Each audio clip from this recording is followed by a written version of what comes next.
जय श्री सद्गुरु देवाय नमः। जय श्री गणपति देवाय नमः। ओम सर्वमंगल मांगल्ये शिवे सर्वार्थ साधिके शरण्ये त्र्यंबके गौरी नारायणी नमस्तुते। श्रीमद्देवी भागवत महापुराण पांचवा स्कंद 23वां अध्याय। भगवती के श्री विग्रह से कौशिकी का प्रकट्य। देवी की कालिका रूप में परिणीति। चंड मुंड से देवी के अद्भुत सौंदर्य को सुनकर शुंभ का सुग्रीव को दूध बनाकर भेजना। जगदम्बा का विवाह के विषय में अपनी शर्त बतलाना। व्यास जी बोले, हे राजन, तब शत्रुओं से संत्रस्त देवताओं के इस प्रकार स्तुति करने पर भगवती ने अपने शरीर से एक दूसरा रूप प्रकट कर दिया। जब भगवती पार्वती के विग्रह कोश से अंबिका प्रकट हुई तब वह संपूर्ण जगत में कौशिकी इस नाम से कही जाने लगी। पार्वती के शरीर से उन भगवती कौशिकी के निकल जाने से शरीर क्षीण हो जाने के कारण वे पार्वती कृष्ण वर्ग की हो गईं, अतः वे कालिका नाम से विख्यात हुईं। वे कालिका स्याही के समान काले वर्ण की थी तथा महाभयंकर प्रतीत होती थी। दैत्यों के लिए भयवर्धनी तथा भक्तों के लिए समस्त मनोरथ पूर्ण करने वाली वह भगवती कालरात्रि इस नाम से पुकारी जाने लगी। समस्त आभूषणों से मंडित तथा लवण्य गुण से संपन्न वह भगवती का दूसरा रूप कौशिकी अत्यंत मनोहर प्रतीत हो रहा था। तदंतर अंबिका ने मुस्कुराकर देवताओं से यह कहा, आप लोग निर्भय रहें, मैं आपके शत्रुओं का वध अभी कर डालूंगी। आप लोगों का कार्य मुझे सम्यक प्रकार से संपन्न करना है। मैं समारागण में विचरण करूंगी और आप लोगों के कल्याण के लिए निशंभु आदि दानों का संहार करूंगी। तब ऐसा कहकर गर्व उन्मत्त व भगवती कौशिकी सिंह पर सवार हो गई और देवी कालिका को साथ में लेकर शत्रु के नगर की ओर चल पड़ी। कालिका सहित देवी अंबिका वहां पहुंचकर नगर के उपवन में रुक गई। तत्पश्चात उन्होंने जगत को मोह में डालने वाले को भी मोहित करने वाला गीत गाना आरंभ कर दिया। उस मधुर गान को सुनकर पशु पक्षी भी मोहित हो गए और आकाश मंडल में स्थित देवतागण अत्यंत आनंदित हो उठे। उसी समय शुंभ के चंड तथा मुंड नामक दो सेवक, जो भयानक दानव थे, स्वेच्छापूर्वक घूमते हुए वहां आ गए।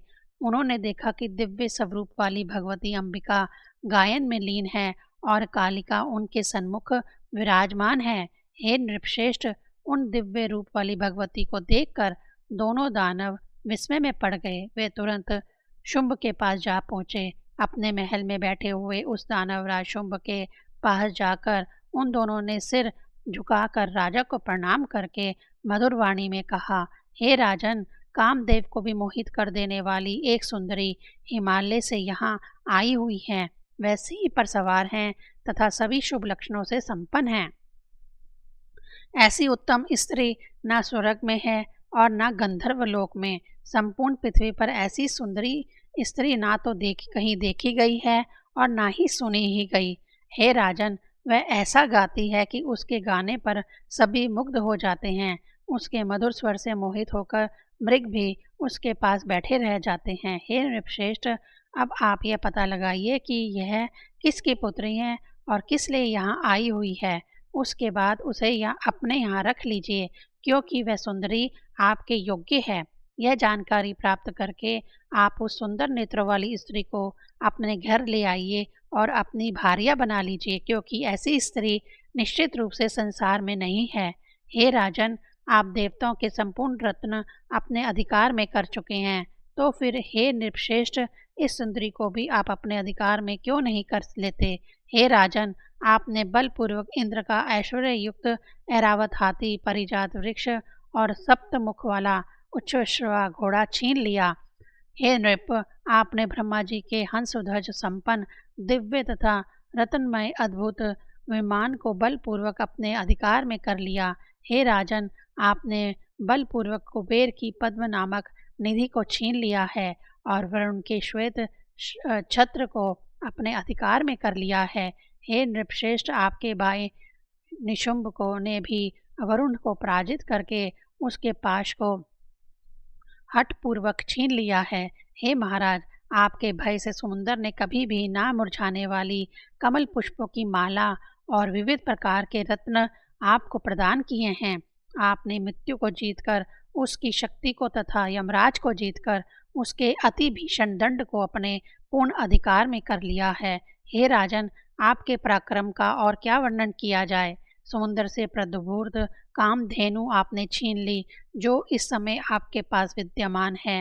हे राजा, मेनका आदि अप्सराएं भी आपके अधीन पड़ी हुई हैं। इस प्रकार जब आपने सभी रत्न बलपूर्वक छीन लिए हैं, तब नारियों में रत्न स्वरूपा इस सुंदरी को भी अपने अधिकार में क्यों नहीं कर लेते।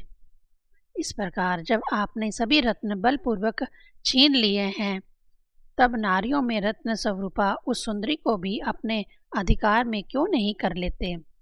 हे भूपति, आपके गृह में विद्यमान समस्त विपुल रत्न इस सुंदरी से सुशोभित होकर यथार्थ रूप में रत्न स्वरूप हो जाएंगे। हे दैत्यराज, तीनों लोकों में ऐसी सुंदर स्त्री नहीं है, अतः आप उस मनोहारिणी स्त्री को शीघ्र ले आइए और अपनी भार्या बना लीजिए। व्यास जी बोले, चंडमुंड के मधुमय अक्षरों से युक्त यह मधुर वचन सुनकर प्रसन्न मुखमंडल वाला शुंभ अपने समीप में बैठे हुए सुग्रीव से कहने लगा, हे बुद्धि संपन्न सुग्रीव, तुम दूत बनकर जाओ और मेरा ये कार्य संपन्न करो। वहाँ तुम ऐसी बातचीत करना जिससे वह कृशोदरी यहाँ आ जाए। बुद्धिमान पुरुषों को स्त्रियों के विषय में साम और दान, यह इन दोनों उपायों का प्रयोग करना चाहिए। ऐसा श्रृंगार रस के विद्वानों ने कहा है। भेद नीति का प्रयोग करने पर रस का आभास मात्र हो पाता है और दंड नीति का प्रयोग करने पर रसभंग ही हो जाता है। अतः विद्वान पुरुषों ने इन दोनों को दोषपूर्ण बतलाया है। हे दूत, ऐसी कौन स्त्री होगी जो साम दान इन मुख्य नीतियों से संपन्न मधुर तथा हास्य परिहास से परिपूर्ण वाक्यों के द्वारा काम पीड़ित होकर वश में ना हो जाए। व्यास जी बोले, शुंभ के द्वारा कही गई अत्यंत प्रिय तथा चातुर्यपूर्ण बात सुनकर सुग्रीव बड़े वेग से उधर चल पड़ा जहाँ जगदम्बिका विराजमान थी। वहाँ पर उसने देखा कि एक सुंदर मुख वाली युवती सिंह पर सवार है। तब जगदम्बिका को प्रणाम करके वह मधुर वाणी में कहने लगा। दूत बोला, हे सुजघने देवताओं के शत्रु राजा शुंभ सर्वांग सुंदर और प्रकर्मी हैं। सबको जीत कर वह तीनों लोकों के अधिपति हो गए हैं। आपके सौंदर्य के विषय में सुनकर आप पर आसक्त मन वाले उन्हीं महाराज शुंभ ने व्याकुल होकर मुझे आपके पास भेजा है। हे तनवंगनी दत्त्यपति शुंभ ने आपको प्रणाम करके जो प्रेम पूर्व वचन कहा है, उनके उस वचन को आप सुने। हे कांते, मैंने सभी देवताओं को जीत लिया है। इस समय मैं तीनों लोकों का स्वामी हूँ। मैं यहाँ रहते हुए सदा यज्ञ भाग प्राप्त करता हूँ। मैंने स्वर्ग लोक की सभी सार वस्तुएं छीन ली हैं और उसे रत्न वहीन कर दिया है। देवताओं के पास जो भी रत्न थे, उन सबको मैंने हर लिया है। हे भामिनी, तीनों लोकों में सभी रत्नों का भोग करने वाला एकमात्र मैं ही हूँ। देवता, दैत्य और मनुष्य ये सब मेरे अधीन रहते हैं। तुम्हारे गुणों ने कानों के मार्ग से मेरे हृदय में प्रवेश करके मुझे पूर्ण रूप से तुम्हारे वश में कर दिया है। अब मैं क्या करूं? मैं तो तुम्हारा दास बन गया हूँ। हे रंभूरो, मैं तुम्हारे अधीन हूँ। तुम मुझे जो भी आज्ञा प्रदान करो उसे मैं करूँगा। हे सुंदर अंगों वाली, मैं तुम्हारा दास हूँ। काम बाण से मेरी रक्षा करो। हे मरालाक्षी, तुम्हारे अधीन हुए मुझे काम अतुर को तुम स्वीकार कर लो और तीनों लोकों की स्वामिनी बनकर उत्कृष्ट सुखों का उपभोग करो। हे कांते, मैं मरण पर्यंत तुम्हारी आज्ञा का पालन करूँगा। हे वरारोहे, मैं देवता, असुर तथा मनुष्यों से अवैध हूँ। हे सुमुखी, मुझे पति बनाकर तुम सदा सौभाग्यवती रहोगी। हे सुंदरी, जहाँ तुम्हारा मन लगे वहाँ विहार करना। मद से अलसाई हुई हे कामनी, मेरे स्वामी उन शुंभ की बात पर अपने मन में भली भांति विचार करके तुम्हें जो कुछ कहना हो उसे प्रेम पूर्वक मधुर वाणी से कहो। हे चंचल कटाक्ष वाली, मैं वह संदेश तुरंत शुंभ से निवेदन करूँगा। व्यास जी बोले, दूत का यह वचन सुनकर देवताओं का कार्य सिद्ध करने वाली भगवती अत्यंत मधुर मुस्कान करके मीठी वाणी में उससे कहने लगी। देवी बोली, मैं महाबली राजा शुंभ तथा नशुंभ दोनों को जानती हूँ। उन्होंने सभी देवताओं को जीत लिया है और अपने शत्रुओं का संहार कर डाला है। वह सभी गुणों की राशि है और सब संपदाओं का भोग करने वाले हैं। वे दानी, महापराक्रमी, सुंदर, कामदेव सदृश रूप वाले 32 लक्षणों से संपन्न और देवताओं तथा मनुष्य से अवैध हैं। यह जानकर मैं उस महान असुर को देखने की इच्छा से यहाँ आई हूँ। जैसे रत्न अपनी शोभा को और अधिक बढ़ाने के लिए सुवर्ण के पास आता है, वैसे ही मैं अपने पति को देखने के लिए दूर से यहाँ आई हूँ। सभी देवताओं, पृथ्वीलोक में मान प्रदान करने वाले सभी मनुष्यों, गंधर्वों, राक्षसों तथा देखने में सुंदर लगने वाले जो भी अन्य लोग हैं, उन सबको मैंने देख लिया है। सब के सब शुंभ के आतंक से डरे हुए हैं, भय के मारे कांपते रहते हैं और सदा व्याकुल रहते हैं। शुंभ के गुण सुनकर उन्हें देखने की इच्छा से मैं इस समय यहाँ आई हुई हूँ। हे महाभाग्यशाली दूत, तुम जाओ और महाबली शुंभ से एकांत स्थान में मधुर वाणी में मेरे शब्दों में यह बात कहो। हे राजन, आपको बलवानों में सबसे बली, सुंदरों में अति सुंदर, दानी, गुणी, प्रकर्मी, सभी विद्याओं में पारंगत, सभी देवताओं को जीत लेने वाला, कुशल, प्रतापी, श्रेष्ठ कुल वाला, समस्त रत्नों का भोग करने वाला, स्वतंत्र तथा अपनी शक्ति से समृद्धशाली बना हुआ जानकर मैं आपको पति बनाने की इच्छुक हूँ। हे नराधिप, मैं भी निश्चित रूप से आपके योग्य हूँ। हे महामते, मैं आपके इस नगर में अपनी इच्छा से आई हूँ, किंतु हे राक्षस श्रेष्ठ, मेरे विवाह में कुछ शर्त हैं। हे राजन, पूर्व में मैंने सखियों के साथ खेलते समय बाल स्वभाववश अपने शारीरिक बल के अभिमान के कारण संयोग से उन सखियों के समक्ष एकांत में यह प्रतिज्ञा कर ली थी कि मेरे समान पराक्रम रखने वाला जो वीर रण में मुझे स्पष्ट रूप से जीत लेगा, उसके बल अबल को जानकर ही मैं पति रूप में उसका वरण करूंगी। मेरी यह बात सुनकर सखियों के मन में बड़ा विस्मय हुआ और वे जोर जोर से हंसने लगी। वह कहने लगी, इसने शीघ्रतापूर्वक एक कैसी भीषण तथा अद्भुत प्रतिज्ञा कर ली। अतएव हे राजेंद्र, आप भी मेरे ऐसे पराक्रम को जानकर यहीं पर अपने बल से मुझे जीत कर अपना मनोरथ पूर्ण कर लीजिए। हे सुंदर, आप अथवा आपका छोटा भाई समारागण में आकर युद्ध के द्वारा मुझे जीतकर मेरे साथ विवाह कर ले। 23वां अध्याय समाप्त। 24वां अध्याय। शुंभ का ध्रुमलोचन को देवी के पास भेजना और ध्रुमलोचन का देवी को समझाने का प्रयास करना।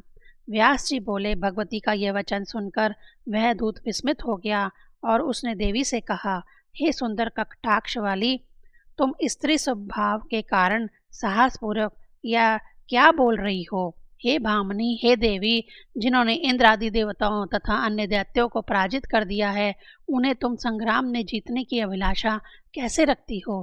त्रिलोकी में वैसा कोई नहीं है जो शुंभ को संग्राम में जीत सके। तब हे कमल सदृश नेत्रों वाली, तुम कौन सी समर्थशालिनी हो जो इस समय युद्ध में उनके सामने टिक सको। हे सुंदरी, बिना सोचे समझे कोई बात नहीं बोलनी चाहिए, अपितु अपने तथा शत्रु के बल को जानकर ही समय के अनुसार बोलना चाहिए। तीनों लोकों के अधिपति महाराज शुंभ तुम्हारे रूप पर मोहित हो गए हैं और तुमसे प्रार्थना कर रहे हैं। अतः हे प्रिय, उनका मनोरथ पूर्ण करो। मूर्खतापूर्ण स्वभाव त्याग कर मेरी बात को मान करके तुम शुंभ अथवा निशुंभ किसी को भी पति रूप में स्वीकार कर लो। मैं तुम्हारे लिए यह हितकर बात कह रहा हूँ। सभी बुद्धिमान प्राणियों को चाहिए कि बड़े हर्ष के साथ श्रृंगार रस का उपभोग करें, क्योंकि यह सभी 9 रसों में उत्तम रस माना गया है। हे बाले, यदि तुम मेरे साथ नहीं चलोगी तो राजा शुंभ अत्यंत कुपित होकर अन्य बहुत से सेवकों को अभी भेजकर तुम्हें बलपूर्वक पकड़वा कर ले जाएंगे। हे वामूरु, हे वे बल अभिमानी दानव तुम्हारे केश पाश पकड़कर बलपूर्वक तुम्हें निश्चय ही शुंभ के पास ले जाएंगे।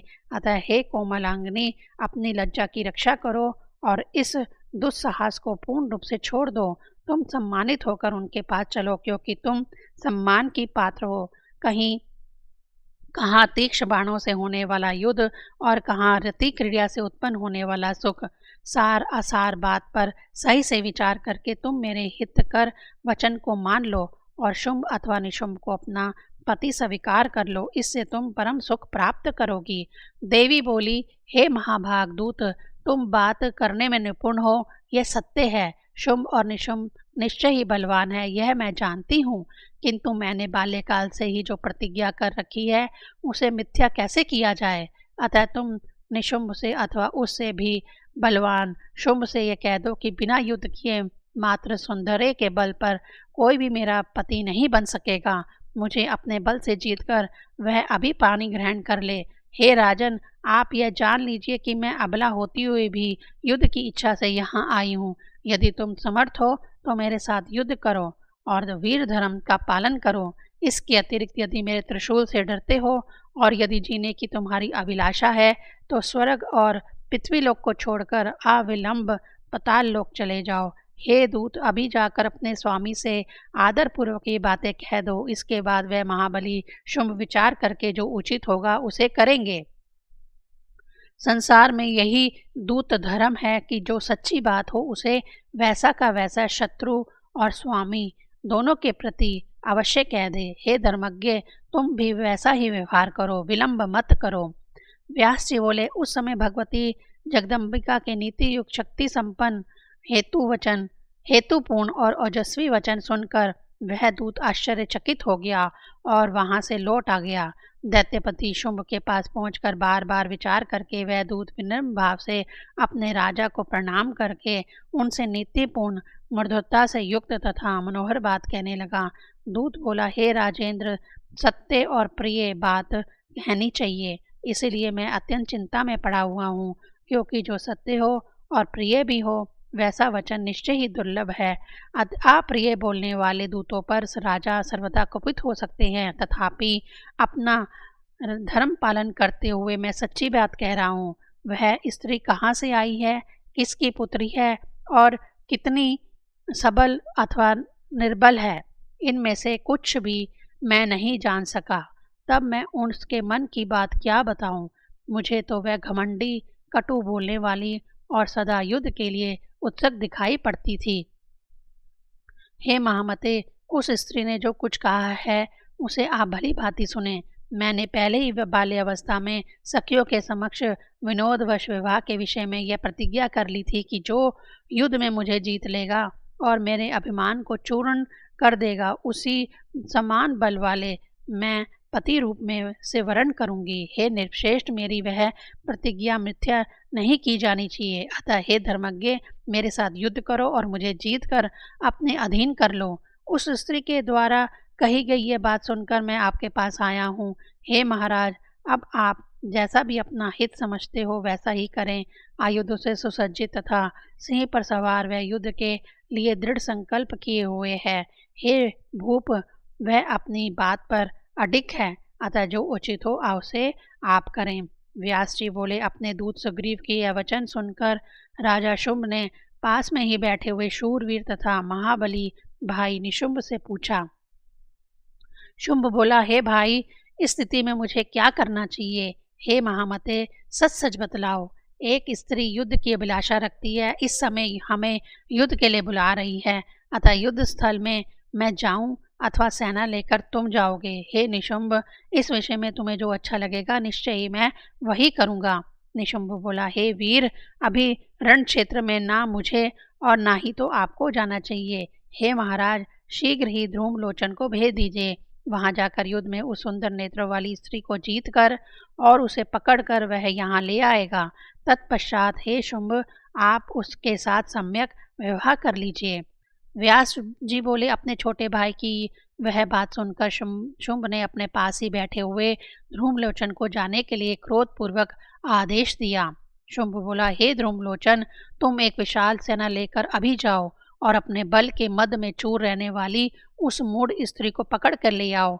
देवता, दानव या महाबली मनुष्य कोई भी जो उसकी सहायता के लिए उपस्थित हो, उसे तुम तुरंत मार डालना। उसके साथ में रहने वाली काली को भी मारकर पुनः उस सुंदरी को पकड़ करके और इस प्रकार मेरा यह अति उत्तम कार्य संपन्न करके यहाँ शीघ्र आ जाओ।